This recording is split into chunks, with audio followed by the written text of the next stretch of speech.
Bismillahirrahmanirrahim. Assalamualaikum warahmatullahi wabarakatuh. Merdeka.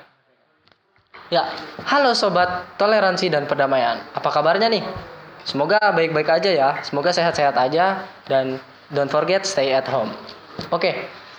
Pada edisi kali ini kita kedatangan tamu yang sangat-sangat spesial. Tamu ini berasal dari luar Pulau Jawa yang telah menuntaskan pendidikannya di Madrasah Aliyah Ma'had Az-Zaitun. Nah, mau tahu keseruannya gimana? Langsung aja kita tanyakan, kita ulik informasinya dari Mas Alfitya Al-Fatani. Oke, say hello. Hai para viewers. Oke, Mas Alfitya Al-Fatani. Ya, Asalnya dari mana sih? saya berasal dari Sumatera, tepatnya dari Aceh. Dari Aceh. Yoi. Wow, dari Sabang sampai Merauke. Salah satunya itu Aceh. Dari Aceh. Nah, kira-kira Aceh itu kan dengan Jawa Barat itu jauh. Nah, kira-kira Mas Al ini tahu Az-Zaitun itu dari mana? Tahunya Al-Zaitun itu saya diberitahu oleh ayah saya. Oh, dari ayah. Itu sekitar, kalau nggak salah kelas 4 ya, seingat saya kelas 4. Nah, itu cuman cerita-cerita aja. Ayah saya juga pernah ke sini kan. Cuman sebatas cerita tentang masjidnya, bangunannya, sama sistem pendidikannya aja. Cuman ketika saya udah masuk sanawiyah saya masih di luar ya. Oh, Saya masih di belum luar. sini, masih di luar. Saya masuk situ aliyah. Nah, ketika sanawiyah itu ayah saya lebih mendalam, maksudnya lebih memperkenalkan secara detailnya, mulai dari kesehariannya seperti apa gitu. Nah, Apakah itu dikenalkannya dengan Mas Al ini dibawa ke sini, dibawa ke Az-Zaitun? enggak, waktu itu saya cuman dikenalkan melalui majalah tuh kan. Zaitun kan punya Oh, banyak majalah. majalah. Nah, majalah itu saya kenal. Yang awalnya itu dari lagu Indonesia Raya yang 3 stanza nih, ya kan. Setahu Oh, saya kan iya. yang 1 stanza doang tuh. Nah, ayah saya memperkenalkan yang 3 stanza dan hanya ada di Al-Zaitun. Dari situ saya mulai tertarik nih. Memang kalau di lingkungan Mas Al itu 3 stanza itu belum bisa dibilang belum ada yang tahu sih. belum ada yang tahu. Belum ada yang tahu. Kemudian apa yang membuat Mas Al ini tertarik dengan Az-Zaitun? Kan setelah dikenalkan oleh ayah dimulai dari kelas 4 kemudian MTS, apa yang membuat Mas Al ini bisa tertarik sehingga masuk ke Az-Zaitun? Yang membuat saya tertarik itu sebenarnya sederhana aja. Saya orang yang pendiam, yang suka lingkungan sepi, dan melihat lingkungan Al-Zaitun yang dengan bangunan yang luar biasa dan lingkungan yang begitu alami, sangat menyatu dengan alam gitu. Itu yang membuat saya sangat tertarik dengan masjid Rahmatan Alam ini yang benar-benar luar biasa sih. Oh. Yang nggak ada dah di tempat lain, cuman di Oke. Al-Zaitun aja. Ya, terus ketika Mas Al masuk itu berarti tahun berapa? 2017 ya. 2017. Oh, berarti sudah 3 tahun ya? Tahun ya. 3 tahun.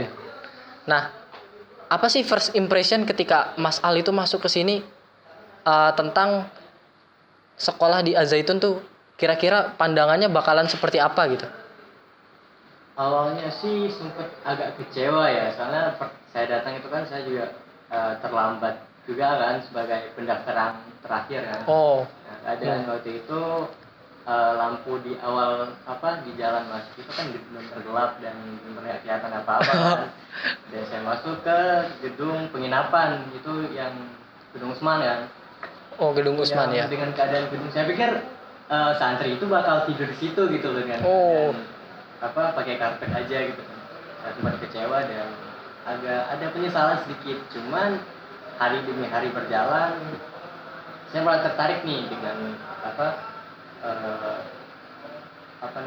sistem pendidikannya, kemudian penghuni-penghuninya segala macam, dan banyak hal yang membuat saya ingin tersangkut lebih lama gitu. Jadi awalnya sempat merasa kecewa, kemudian Sempat merasa kecewa. nyaman. Iya. Oh. Kemudian perjalanannya dari ketika kelas 10 kan berarti masuk dari aliyah ya. Kelas 10, 11 dan 12. Bisa diceritakan kira-kira pengalaman apa aja sih yang menarik yang ada di tiap level kelas 10? Dimulai dari kelas 10. Mulai dari kelas 10 ya.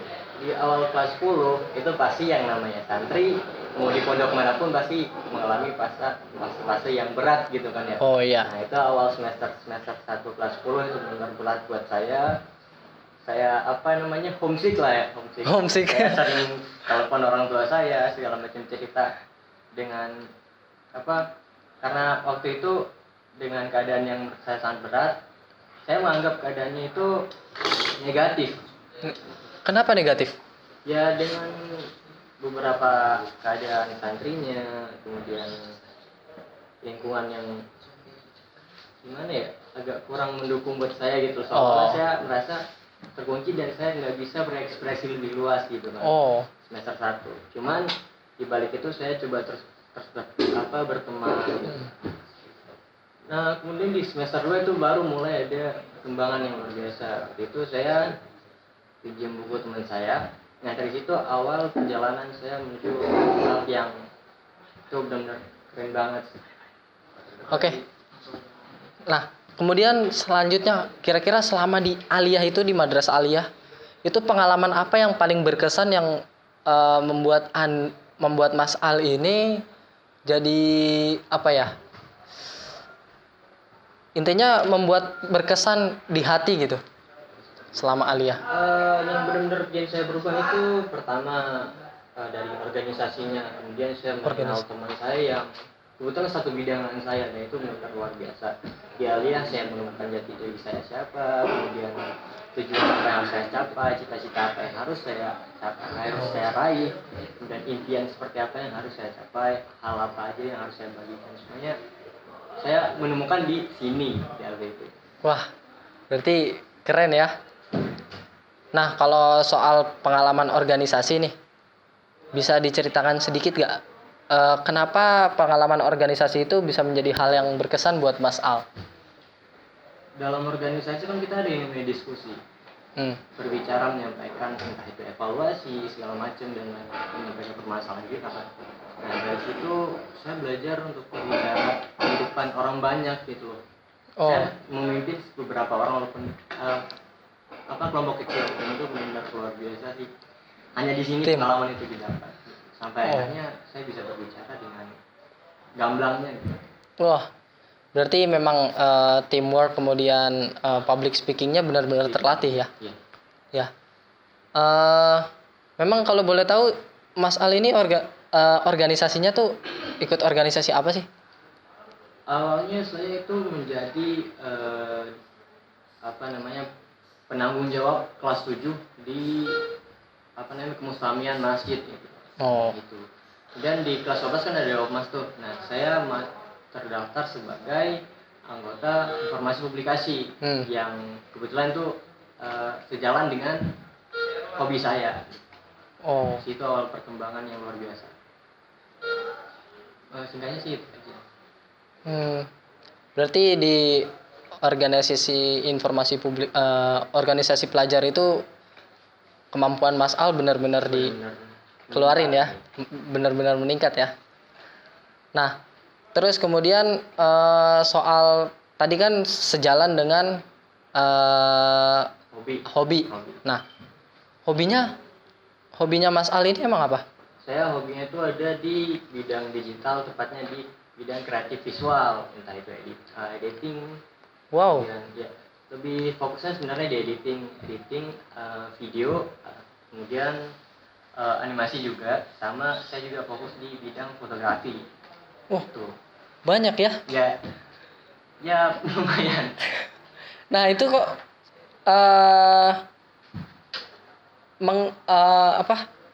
cara Mas Al belajar itu kan dengan kondisi pesantren, ya kan? Nah cara Mas Al belajar itu seperti apa ketika di organisasi pelajar itu?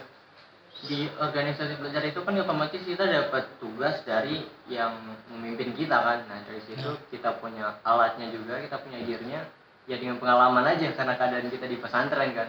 Kemudian di pesantren juga kita ada hari libur. Nah hari libur ini maksudnya perpulangan kan, liburan semester.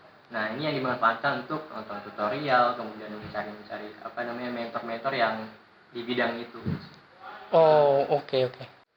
Oh, ini ada satu hal yang menarik untuk dibahas. Kalau tadi bicara soal liburan, berarti Mas Al ini ketika liburan kembali ke Aceh. Ya, saya ketika liburan kembali ke Aceh. Wah, kembali ke Aceh. Nah, itu kira-kira apa tanggapan dari teman-teman dan lingkungan sekitar Mas Al? Dan apakah Mas Al ini ketika liburan itu mendapat sambutan dari lingkungan sekitar ketika liburan? Ketika liburan, awal pertama kali liburan pulang ke rumah itu ya mendapat sambutan sampai mereka nyari-nyari gitu ke rumah lah, ngajak ke rumah itu. Cuma next selanjutnya itu udah biasa aja, nggak ada apa-apa. Dan saya juga ketika liburan lebih banyak menghabiskan waktu di rumah. Saya lebih memilih untuk nonton YouTube, belajar yang bidang saya lah daripada saya menghabiskan waktu dengan mereka kan. Walaupun ya butuh juga waktu-waktu kita untuk menghabiskan apa bersama teman-teman. Penting juga. Kemudian kalau boleh tahu, memangnya apa pengerjaan orang tua dari Mas Al ini? Orang tua saya untuk ayah saya tuh bekerja sebagai petani, ya, petani padi tepatnya. Sedangkan untuk ibu saya itu hanya apa namanya ibu rumah tangga. Nah, oke, Mas Al, di Azaitun ini kan itu punya beberapa produk. Nah, kira-kira yang menjadi produk favorit Mas Al nih dalam sehari-hari ketika menjalani masa madrasah aliyah itu apa? Yang jadi favorit ya yang hampir setiap hari dikonsumsi yang pastinya tuh mai. Mamai. Bener-bener rasa yang berbeda yang ada manis-manisnya cuman pokoknya the best lah, nggak ada kata-kata lagi deh buat yang mayu. Berarti memang sering dikonsumsi dan efeknya Itu bener-bener kan olahraga nih. iya. Capek kan? Minum Hamaim. Itu rasa capek bener hilang men. Bener. Terus berarti mungkin pas ketika organisasi itu capek. Capek, pusing segala macam kan ngurus banyak. Itu penghilangannya pakai Hamaim. Nah, keren tuh. Nah, oke. Terus selanjutnya yang terakhir nih Mas Al. Kira-kira apa kesan dan tips untuk sobat toleransi dan perdamaian yang kira-kira yang sekiranya ingin masuk Azaitun tapi mereka itu berasal dari luar Pulau Jawa. Karena kan mungkin mereka jauh, kemudian seperti Mas Al tadi masih merasa homesick, jauh dari orang tua, jauh dari rumah. Nah, kira-kira apa sih tipsnya dan kesannya itu? Untuk apa ya? Kita langsung ke tipsnya aja kali ya. Kalau untuk tipsnya nih buat kalian-kalian yang rumahnya di luar Jawa, yang apa namanya homesick sih wajar ya. Soalnya kan kita udah setiap hari bersama orang tua, apapun yang kita lakukan di rumah, segala kemudahan di rumah juga ada kan. Cuman kita kan di sini otomatis jauh dari orang tua. Kalau yang saya lakukan nih, apa namanya, fokus ke bidang kita masing-masing. Temukan apa hal yang harus kita capai, temukan cita-cita kita apa, hobi kita apa, dalami hal tersebut. Di sini kita punya banyak teman mulai dari Sabang sampai Merauke, bahkan dari luar Indonesia pun ada, dan pasti punya yang namanya hobi yang sama, apapun itu, misal mulai dari bidang seperti saya editing, kameramen, segala macam itu ada di sini. Olahraga di sini tempatnya ada. Teman kita bingung nih, musik, olahraga dan hal lainnya bingung. Kita harus belajar seperti apa? Kita punya teman banyak, kita punya komunikasi yang benar-benar luas ya. Itu kita temukan cita-cita kita, apapun yang orang lain katakan abaikan. Ketika orang lain mengatakan kita nggak bakal mencapai cita-cita kita, bantah kata-kata tersebut, buktikan bahwa kita itu mampu mencapai cita-cita itu. Seperti itu. Ketika kita berada di sini, ya keadaan emang nggak selamanya selaras dengan kita. Ada yang namanya masalah. Cuman masalah itu adalah untuk kita hadapi, pasti. Bukan untuk dikeluhkan, bukan untuk ditangiskan, apalagi untuk disedihkan. Masalah ada. Ketika masalah datang, kita itu diberi dua pilihan nih, menyikapinya dengan bijaksana atau hanya menghabiskan hari dalam kesedihan yang berlarut-larut. Nah, kalau kita menghabiskan hari ini dalam kesedihan kita, otomatis si masalah ini tuh nggak bakal terselesaikan sob. Betul. Itu. Dan satu lagi, selalu sikapi keadaan secara positif, karena hal itu akan berbalik kepada kita. Satu hal yang terus saya gunakan dalam hidup saya, never stop learning. Itu aja sih. Wah, never stop learning. Wah, keren banget sih Mas Al. Oke, ya sobat toleransi dan perdamaian. Jadi, kesimpulannya, buat siapapun Anda yang ingin masuk ke sini, ke Az-Zaitun, masuk ke Az-Zaitun. Nah, itu jangan ragu. Seperti Mas Al, homesick itu hal biasa. Namun itu akan hilang seiring berjalannya waktu, karena di Az-Zaitun itu Anda akan memiliki banyak teman. Begitu kan Mas Al? Yoi. Nah, maka sibukkan hari-hari Anda, sibukkan waktu Anda dengan hal-hal yang Anda minati, dengan hal-hal yang Anda sukai, dengan hal-hal yang Anda merasa nyaman di situ. Nah, perlahan rasa homesick itu akan hilang. Nah, oke. Itu saja untuk edisi kali ini. Terima kasih Mas Al atas waktunya. Sama-sama. Assalamualaikum warahmatullahi wabarakatuh. Merdeka.